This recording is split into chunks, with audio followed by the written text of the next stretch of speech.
Thanks. Thanks, Adiba, for the introduction and also for the invitation to give this colloquium.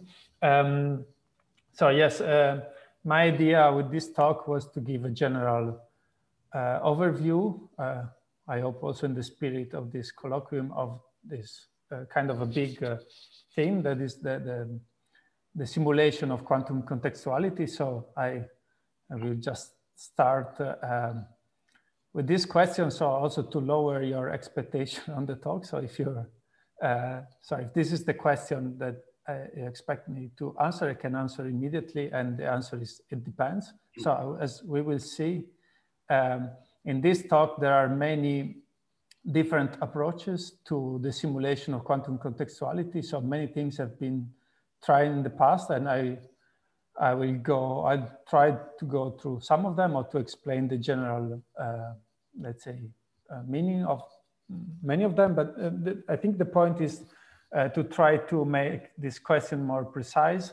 And so, for instance, one can ask what we mean by contextual correlation and which properties of contextual correlation we want to simulate, and what type of classical model we can use. Of course, by definition, these models, these classical models, must be explicitly contextual, but how will they work? And also the question of optimality. So what are the optimal models, and with respect to which metric or figure of merit?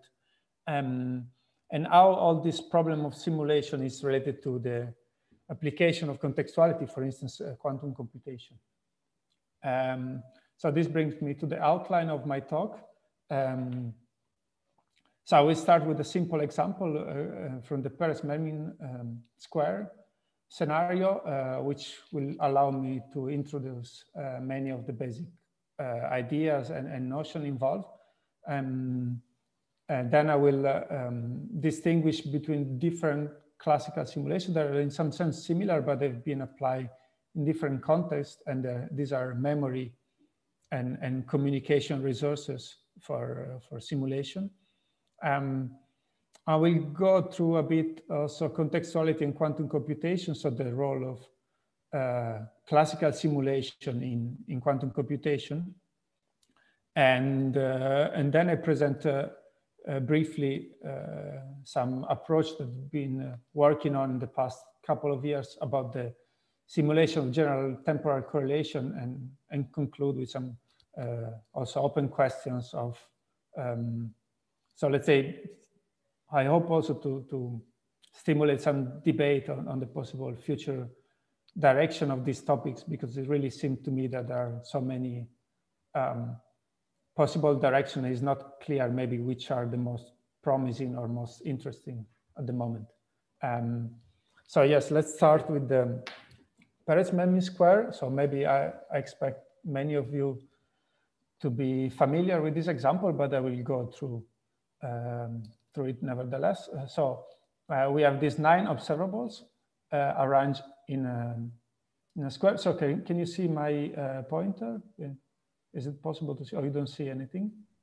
Yes, pointer is quite clearly seen. So. Okay, good. So there are these 9 observables that are arranged in a square. So we have rows and columns, and along each row and columns we have compatible observables. This simply means that in our theory we can make some joint measurement of them. For instance, we can measure them in sequence. And the non-contextual model is basically, so we imagine that in each round of our experiment, we have a definite value for each one of these variables, and then we just sample them from a certain distribution. So, but then it's non-contextual in the sense that, for instance, the value of A will be independent of whether I measure along this row or along this column, okay? So by simply trying all possible values here, plus and minus 1, one can easily show that these expectation values for the products of this observable will be always below 4, okay? Then we have the quantum realization of this setup with quantum observables. So for instance, one can have this Pauli measurement on a 2-qubit system. And for this specific realization, we can easily check that the product of observables along all the rows and all the columns, except for the last column, is the identity. So in the last column, we get minus the identity, okay? And so if we use this property, we see immediately that when we calculate this expectation value, we get 6 independently of what is the initial state of the system. So we violate the non-contextual bound of 4, okay? So this is kind of the general setup of classical and quantum model. So what is the experimental realization? How can we actually make this measurement? So the idea is that, for instance, this is taken from the experiment performed in Innsbruck, this reference. The idea is that we have a certain state preparation procedure and then a different measurement procedure, each one associated to one of the variables. We have A, B, C, and so on. So to perform this measurement, we have to repeat the same procedures, but in different rows and columns. So the idea is that if this measurement procedure is associated to A, we'll just have to repeat this independently of whether we measure with B and C or with small a and alpha and so on. And in this way, we can perform the experiment and measure all possible correlators, okay? But in general, in contextuality tests, we need also additional requirements. So we have additional requirement, meaning that these observables have to, in some sense, represent some property of the system. So it shouldn't be just some random, I don't know, coin flip. So for instance, if we measure A several times, okay, we repeat the measurement of A, this should give the same outcome. So here, this yellow light is on, so it means that I always get the first outcome, for instance, if I keep measuring A. And similarly, we don't want to interpret this context dependent in terms of some disturbance of the measurement. So what we can do is, for instance, to perform the measurement along the rows. So for instance, we perform the sequence ABA and we check that the measurement, the outcome of A, oh, sorry, what happened? Sorry. I think it was some page down thing from the mouse. Sorry. Okay. Now we have to get again the slideshow. Okay. Sorry, I tried to use less the mouse then. Yes, so we want also to this thing not to be interpreted as disturbance, is context dependent. So we check that, for instance, B does not disturb A, okay? And we repeat this for all possible rows and columns. So what will be a classical simulation of this experiment? One proposal comes from this paper and is based on this Mealy machine or Mealy automaton. So the idea is that we have a machine with 3 internal states in this case. So in the paper, they prove that is actually the optimal one. We have 3 internal states and each state specifies what is the outcome for a measurement. So is, for instance, in this representation, we have that the outcome of A is plus, the outcome of B is plus, and the outcome of C is plus. But then this symbol represents the fact that then I transition to the state 2, and so on here, 2, 3, and so on. So one can check that this model satisfy the deterministic outcome. So it's reproduced, sorry, the deterministic outcomes come from quantum mechanics. So for instance, if I measure ABC, I get 3 pluses. So I get that the expectation value is 1. If I want to measure C, and gamma, for instance, I get a plus. Then I transition to the other state. I measure small c and I get a minus. And then I measure gamma and I get a plus. So I get the correct expectation value. So the correct, let's say, deterministic products of outcomes. In addition, these models also reproduce the compatibility and repeatability condition for the observable. So if I measure 3 times A, I just get a plus, I stay in the same state, I keep getting plus. So the value is repeatable. And also if I measure A, B, A, again, one can check also for more difficult, more complicated, combination, but this is always satisfied. And these results for this condition actually been generalized also to reproduce correlation. So this model I presented you is only for deterministic outcomes. So there is no notion of probabilities. I just want to reproduce the correct plus and minus one to get the condition of rows and columns, but one can have this also for probabilities, okay?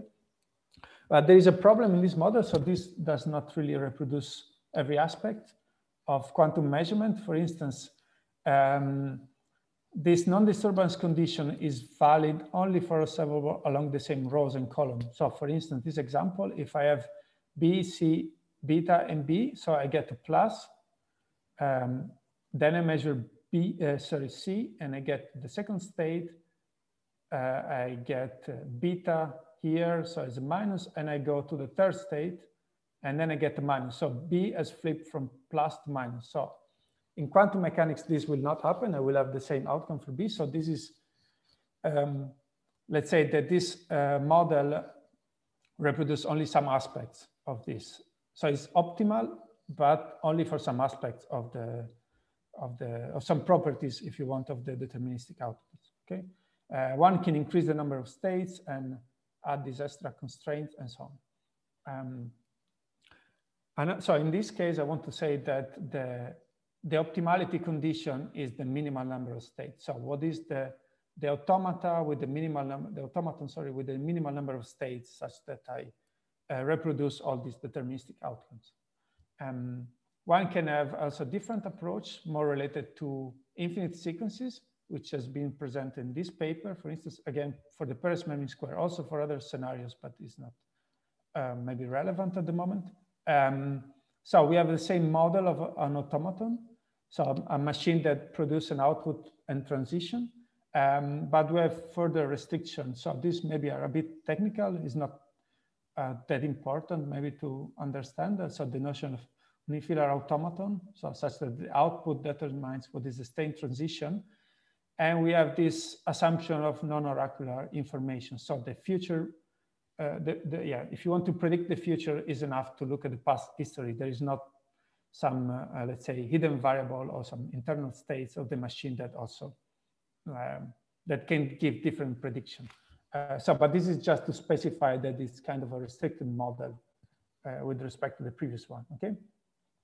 And the memory cost here is computed or is measured in terms of the entropy of the stationary distribution. So we have an infinite sequence, and we look when you reach the stationary distribution, what is the entropy with respect to the state. So in this sense, this is some sort of average cost, if you want.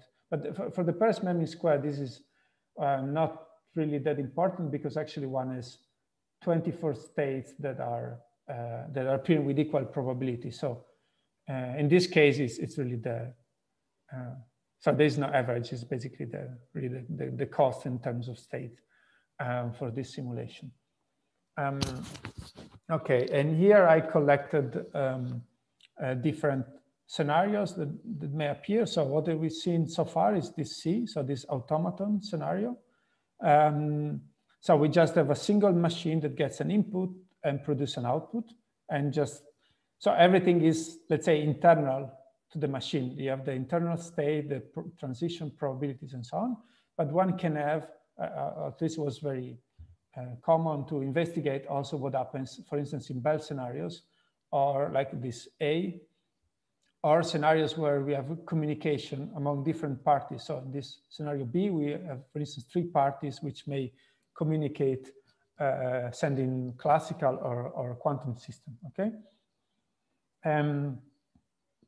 This D below is similar to the automaton model, but we have this extra, if you want, time information. So this simply denotes the fact that you have some sort of time-dependent operations, okay? And this is actually the B and D, they are kind of formally equivalent. One can map one model to the other, okay? Yeah, so the communication cost has been investigated in several papers. So at the beginning, especially for kind of reproducing violation of Bell inequalities. So we have a bound for all local hidden variable theory. So in order to violate this bound classically, we will need some sort of communication. So these are just 3 examples, but there are many other papers that investigate this problem. And this B is more related to, let's say, communication scenario. So the idea is really that this, so if you want, the communication here is kind of implicit or hidden, or there's some sort of hidden communication in the scenario, but here is really part of the protocol. So we have 3 parties and they send system to each other and so on. And the goal of all these models is to reproduce the correlations. So simply what we assert, so the probability of A, B, C, so output, let's say A, B, C, given input X, Y, and Z, for instance, okay? Yes, this memory cost is the one that we discussed before. So all previous example I show you on the PERES-MERMIN square simulation came from this example C, okay? This D, we said it's equivalent to the communication scenario because we have this idea of time-dependent operation. And there are many other papers here. I just mentioned 2 that deal with the simulation of contextuality. These are not necessarily optimal simulation in this case. So in the case of the automata of the PERES-MERMIN square, there was some notion of optimality. So you want to minimize some figure of merit, some cost of your simulation, but many other papers. I must say also in the, well, okay, also in the best scenario, there are some papers that deal with optimal simulation, other not really, but so we've seen there are many different approaches. And so the question is, what are the interesting conditions and also for what? So do you have in mind some application for contextuality, or why do you want to reproduce a certain aspect of this contextuality, let's say experiment or contextual correlations, okay? And one idea or one topic that is, so people are very interested in this in the recent year is the relation between contextuality and quantum computation. So here I just mentioned 2 papers. Of course, after this, the many more appeared, and these are related to contextuality in 2 different models of quantum computation, which is computation with magic states, which is the first paper, and then measurement-based quantum computation. So both these papers and many others afterwards, they connect the idea of contextual correlation with some advantage in computation, okay? So regarding to this, I wanted to mention also this paper that we had a colloquium a few weeks ago by Robin Rausendorf, who presented this paper. So it was not necessarily related to contextuality, but I think is somehow in the same spirit of classical simulation with explicitly contextual models. So the idea is that they want to provide a classical model for quantum computation with magic state. And they have an argument in the paper why this can be achieved by simply having a simulation of Pauli measurements. Let's say you have a sequence of Pauli measurements and you want to simulate that. And the idea is that they introduce some state update rule. So you do a measurement and then your hidden state, if you want, transition in some way. And this is a picture taken from the paper. So if you want, this will be the 1 qubit case. So you have the block sphere, and this will be this corner of the cube will be your classical state. So you have some transition rules. After you perform a measurement, your state will change. So this model is explicitly contextual in the sense that the outcome of a certain measurement depends on all different measurements you performed previously. So for instance, for example, for the PERES-MERMIN square, the measurement of the last element of a row will depend on what you measured before. So you can kind of have some explicit context dependent for your measurements. And as I said, they show that this simulation is enough for universal computation, okay? So what has not been addressed in the paper is, so they presented the model, but what is the cost of simulating these models? So I think so it can be extracted easily for what they write. I think they don't address this problem specifically, but I think it's there in the paper. What is how many states you need? And there's a question of optimality also. Is this the best model? Can we reduce the number of states needed? Or I don't know how this number scale with the dimension of the input, for instance, and so on. And another paper that I think is very much related to the idea of simulation cost of quantum contextuality and to quantum advantage are these two papers. So also for this case, other papers appear. So I just take these two as an example. And in particular, I think the second one is the easiest to understand. That the argument also in the first one is very similar, but I think they really simplified a lot in the second one. So I want to briefly go through it to explain what's the relation to classical simulation of contextuality. So the main idea of the paper, at least what I get from them, is that they try to, so they connect the computational problem to some non-local game. So a non-local game is a game where you have spatially separated parties. They receive some input, for instance, in this case, X and Y, and they need to produce some output, A and B. Okay, so you have some figure of merit that you use to, so for instance, the success probability, which will be some function of your, let's say, input-output probabilities. And the non-local game is designed in such a way that if you have only local strategies, you cannot win with probability 1. So only quantum strategies in this specific game are able to achieve success probability 1. In particular, in this paper, they use a non-local game based on the PERES-MERMIN magic square. So the same example we've seen before, but in that case, it was kind of a distributed game. It's not exactly the PERES-MERMIN square I discussed previously. So yes, now I try to explain in very simple terms the intuition, why this brings some quantum advantage, why the simulation cost is related to quantum advantage. So as I said, this computational problem is mapped to a non-local game, which means that if you want to simulate this game classically, you need the parties to communicate. So now assume that you have a circuit in which you give some input, and then at the end of the circuit, you want to produce some output. So for instance, you have X and Y, and you want to produce A and B.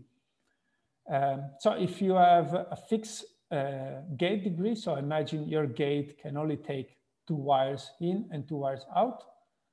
This in the picture, for simplicity, I draw them as nearest neighbor interaction. In their paper, actually, this is not necessary. You can imagine that with a smart, let's say, randomization of the game, at each round, you can also, in principle, you connect arbitrary faraway input. So this nearest neighbor thing is just for the picture, is not really important for their argument.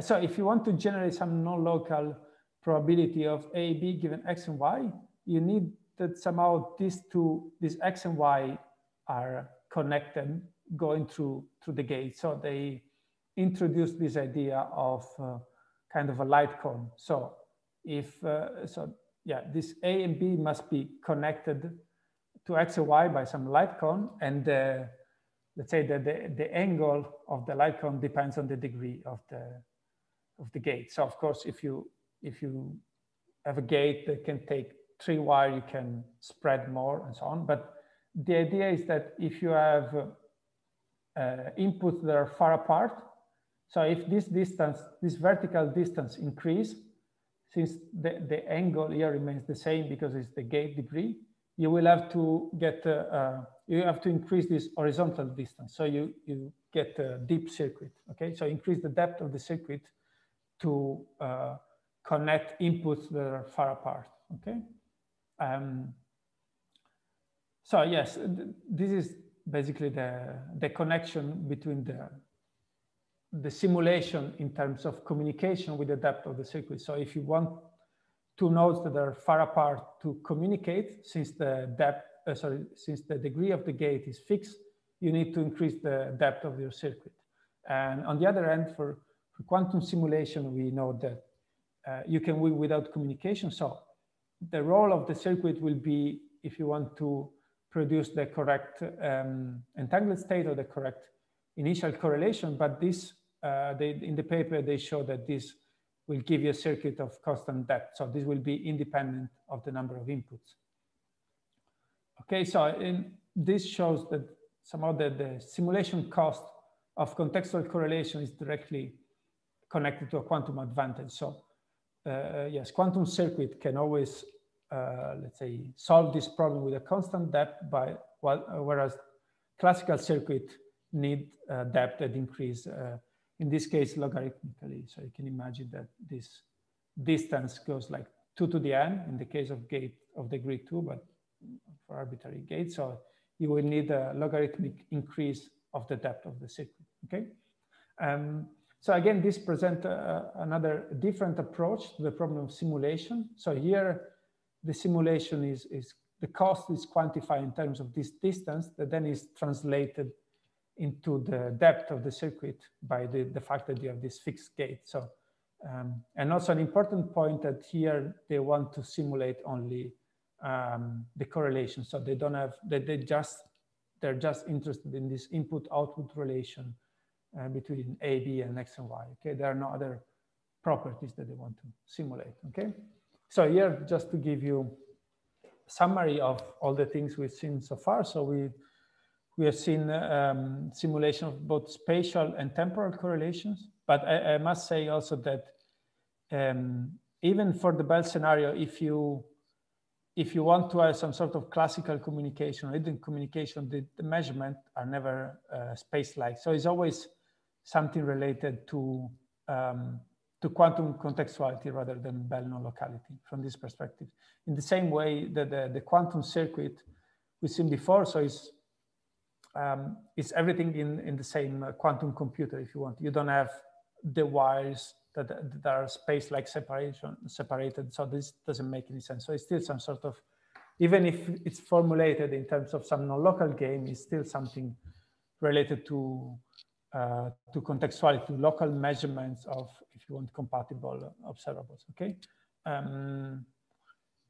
So yes, we've seen the simulation with communication. So we have this explicitly time-dependent operation, or with automata, as in the PERES-MERMIN square. We have finite sequence, infinite sequences. We want to reproduce condition only for compatible measurement, or maybe for all measurements. We look at the worst case cost or the average cost.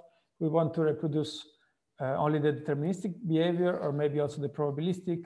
We want to include the repeatability or compatibility condition among the observables. So there are many different approaches to this problem of simulation of contextual correlations, okay?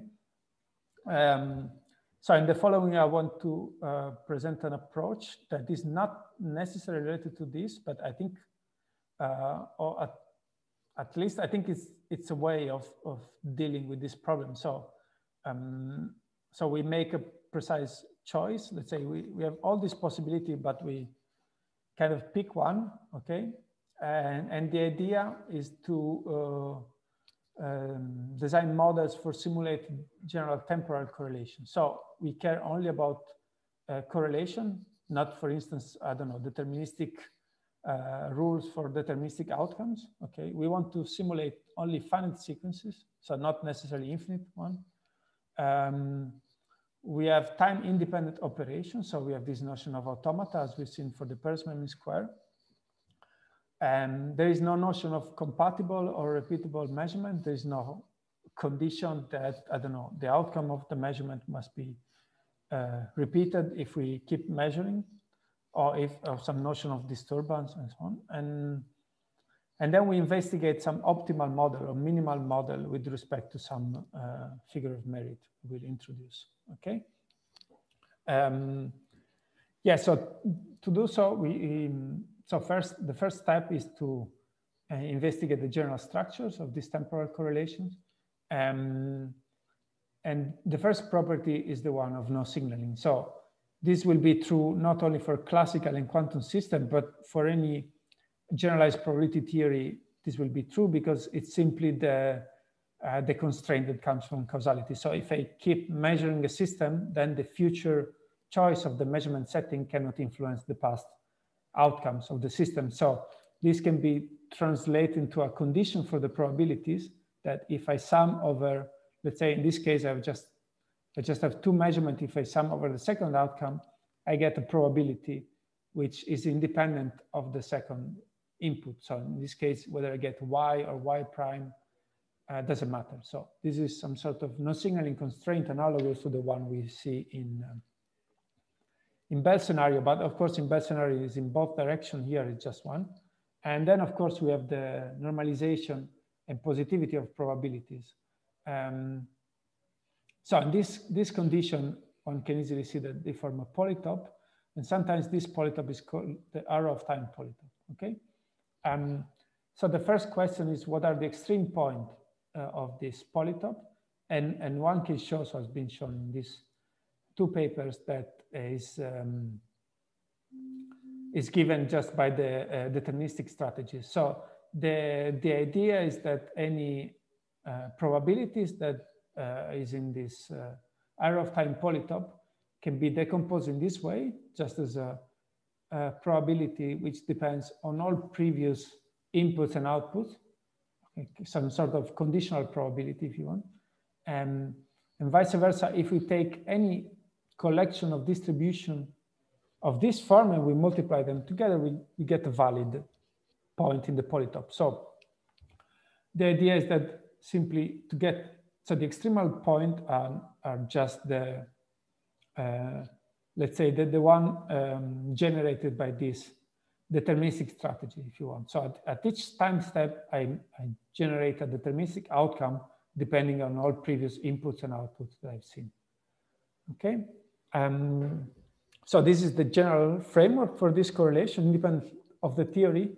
And then we can specialize this to, for instance, to quantum models and classical models. Okay. So a quantum model, I just have the most general measurement I can make, which is represented by a quantum instrument. So it will be a collection of completely positive maps. So IAX for different outcome A's, okay?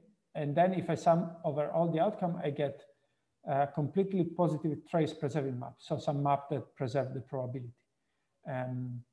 As I said, so this is some automata. So the operation are time independent. So if I get the same input and output, I have to do the same operation. And then I can also allow for some initial randomness in my system, okay?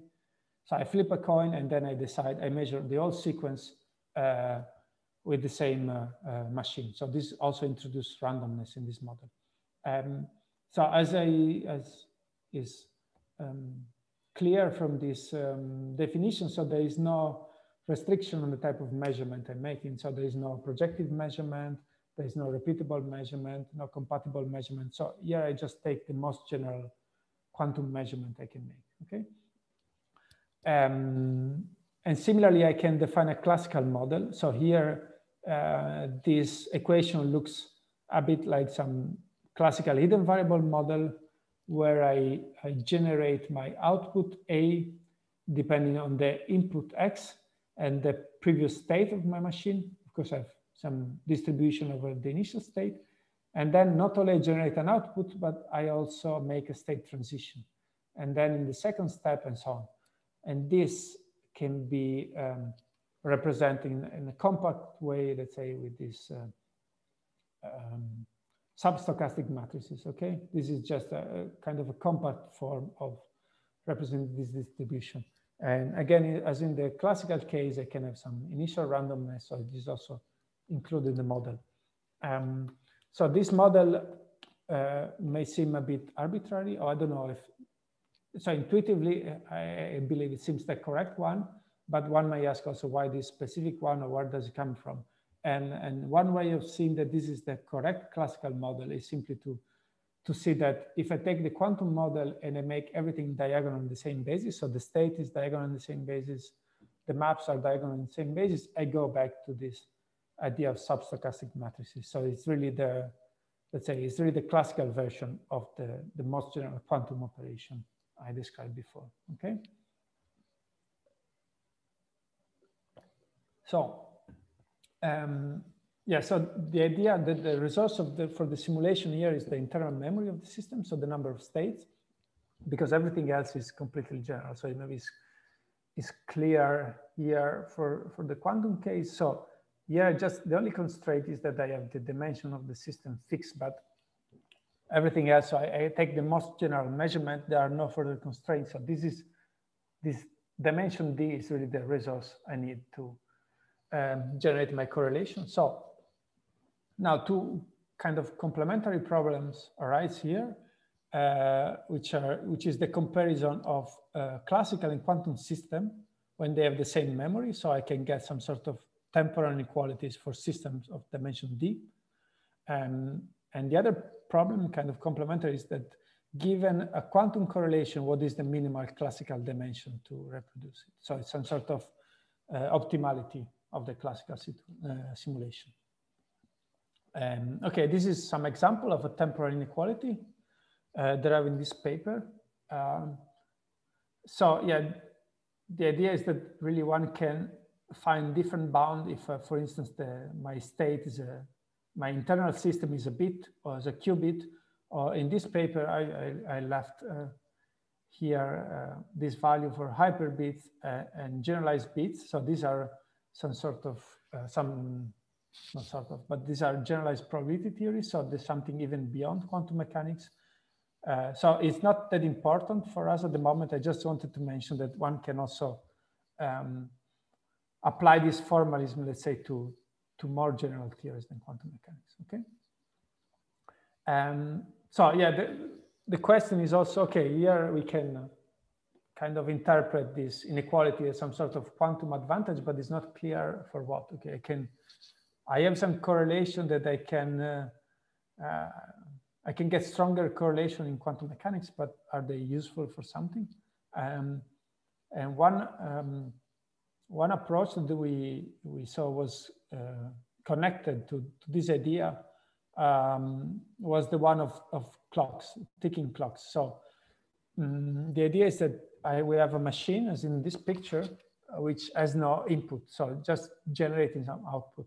And it works kind of in a autonomous way, so it doesn't have to get any external input, just generate an output.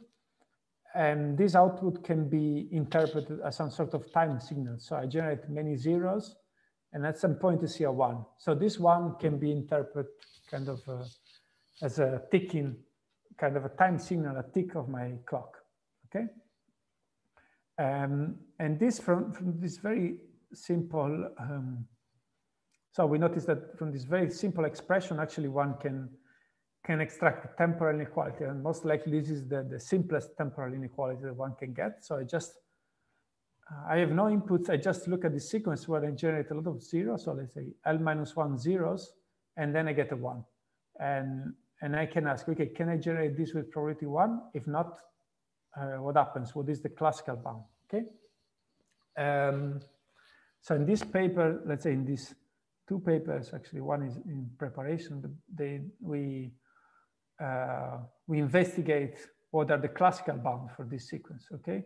So for instance, for the bit case, so this will be, yes, the classical bit, we were able to compute the bound up to length 20, okay, up to, let's say, some numerical error in the computation, but we also found the optimal model, okay, which then we further investigate these type of sequences also for higher dimension, let's say, and we find that the model is optimal here. So let's say the class of models that are optimal here actually seem to be optimal in more general terms, and they have a nice expression. So here I just calculate the bound where this n and m and m are some function of the length and the dimension of the system. So it's it's not super complicated, but I didn't want to write it down here.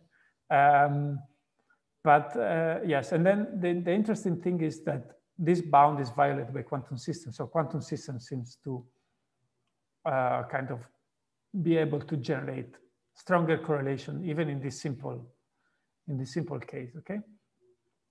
In these papers on the clock model, they introduce also some figure of merit of the clock, which is the accuracy, which is defined in this way, where mu and sigma square are the mean and the variance of this thick distribution, this PL we've seen in the previous slide. So the probability of all zeros and then 1.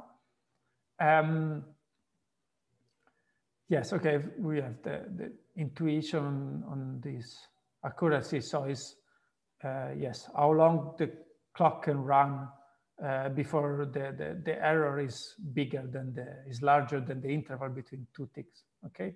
And this paper here, they show a gap between classical and quantum. So they found actually that the classical accuracy goes like the dimension where the quantum can reach up to this square. So they found some quantum advantage for the these timekeeping devices, let's say. And then we noticed that in our paper, we noticed that actually this accuracy can also be understood as some sort of temporal inequality. But in this case, it involves some infinite sequence, because of course, if you want to calculate the mean and the variance of the thick distribution, you will have to sum this, so you have infinitely many terms, okay? But okay, let's say the interesting thing here is, maybe for us, I don't know, is that the optimal models that are, so the models that are optimal for the previous sequence for the PL are also optimal for this one, at least let's say for. Hi there, am I the only one getting connection problems here? I don't know. Hello, am I the only person getting connection problems? I don't know whether they are the only one, but I don't have any connection problems. Pardon? I can hear you fine.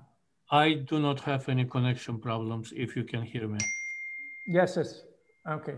Yeah, I can hear you. I don't know. Yeah, okay. It's not good for me, that's my problem then. Okay, sorry to interrupt. No, no problem. Yes.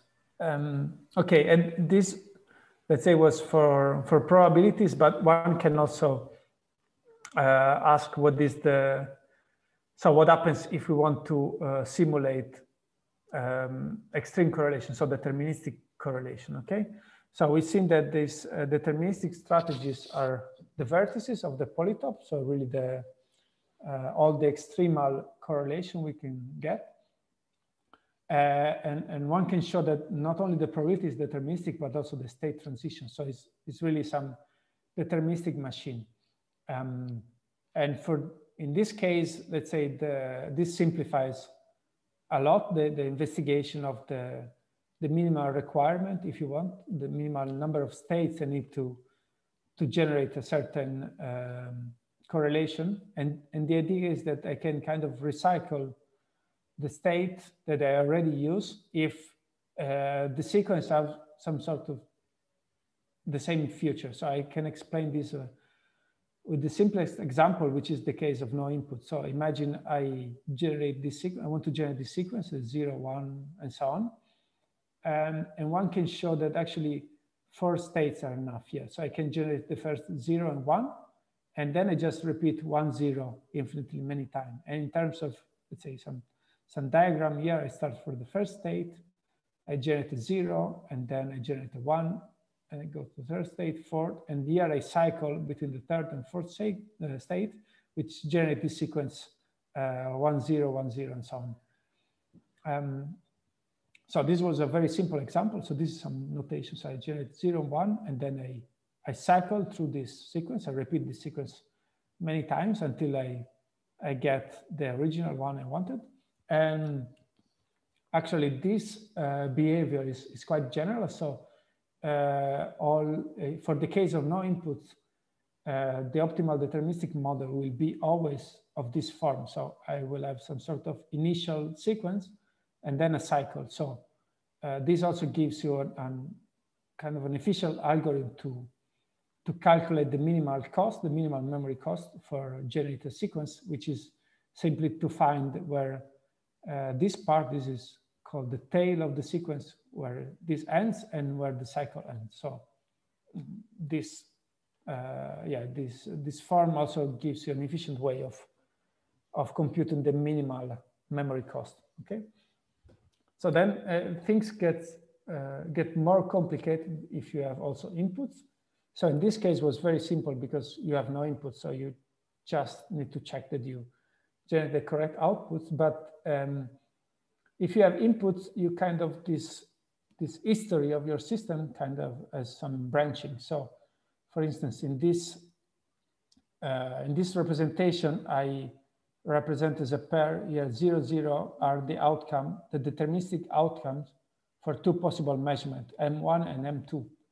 So if I measure M1, then the history of my system kind of branches and I go along this line. So then if I measure M1 again, I get 1 and so on. So the idea is that if I have a given automata, then I need to include all possible sequence of input in its history, and these things branches because depending on what I get many possibilities in the future. So this is kind of also related to the signaling constraints, because if I sum up over all, let's say, future output, then I get the initial thing. So if I sum up the output after some point, I should get the same correlation I get here. So this is also connected to the idea of branching, okay? And similar to what we've seen for the case of no input, I can have some idea of recycling the state. Here I don't, it's the same idea that they need to have the same future. Okay, I can use the state. So since everything is deterministic, I can reuse the state I had here. For instance, I can use here at the end of my sequence if then the future of the sequence coincides. So here I get the output 0, 0, and then after I measure M1, I will get the outcomes 1, 1. If I measure M2, I get to this other branch, I will get 0, 1. So this have kind of compatible future. I can use the same state, but here, for instance, I get a different output for the lower branch. So I need to introduce a new state here. I cannot, let's say, recycle them. So there's some notion of compatible or incompatible futures. Okay. And this gives an idea also to estimate the number of states I need. So if I give you a sequence of length L, and imagine I have O output and S measurement settings or measurement input, how many states do I need to generate the extremal point of the arrow of time polytope? Okay. One trick to estimate this was in this paper is that I fill everything with 0, and then so if I have a sequence of length L, let's say I find K such that the remaining part of my sequence is, let's say, long enough that I get all possible future to be incompatible. So I have enough outcomes and I can choose them differently such that I make let's say, the future evolution of all these states different. So if I take this cut here, all these states must be different state. Their future is different, so I cannot kind of recycle them to generate the future correlation, okay? So this is maybe a bit technical. I just want to give you the idea. And what one can show is that the number of states grows exponentially with the length of the sequence. So this alpha, beta, and gamma. So here I put some simplified expression. So let's say it's exponential up to some logarithmic correction. But yeah, this is more or less the idea. And these parameters are just function of the number of outputs and measurement settings. So this can be more or less easily computed. And yes, with this, I get to the conclusions of my talk. So I show you different notion of classical simulation of contextuality. So there are many possible approaches that have been investigated in the literature. So there are like deterministic or deterministic responses, correlation, finite or infinite sequence, compatibility or repeatability properties, optimal and optimal simulation, and so on. I also showed that these are kind of related, somehow enters in the discussion of quantum computation and quantum advantage in computation. So for instance, one example of this classical model for quantum computation with magic states, where one could investigate what is the optimal model or what is the notion of optimality there, and what properties one would like to reproduce there. And also this idea of communication cost and advantage for shallow circuits. Yes, and then the final part was specific, let's say, line of research that have been developed in the past couple of years, I would say, which is the simulation of general temporal correlation. So there is some notion of quantum advantages. Maybe it's the question, what is, I don't know, what are the interesting tasks there, or what is the interesting, let's say, quantum information processing task that one would like to optimize. And also I discussed in the case of the deterministic behavior, what are the minimal simulations? So how can one compute the minimal number of states necessary, okay? And then I want to conclude with some open questions that have somehow been, that appear during this talk. So, and also I would like to maybe invite you, encourage you to give me your opinion on this topic. So what are the relevant features one wants to simulate? For instance, are we interested in, for instance, features like compatibility, repeatability, or other properties of the measurement? Or are we interested in correlation, or we want to look into also deterministic strategies, or reproducing some deterministic behavior of certain contextual model? And then, for instance, let's say we start with simulation only of correlation. What happens if we specialize the model to quantum contextuality? Because the model for temporal correlation that I show you, there's no notion of compatible measurement, compatible sequence, and so on. So what happens if we put this additional constraint? Is the model simpler or is more complicated? And what part of this model are relevant for practical applications? So this, I hope you have some idea, or you could share with me some ideas on this topic. And yes, with this, I thank you for your attention.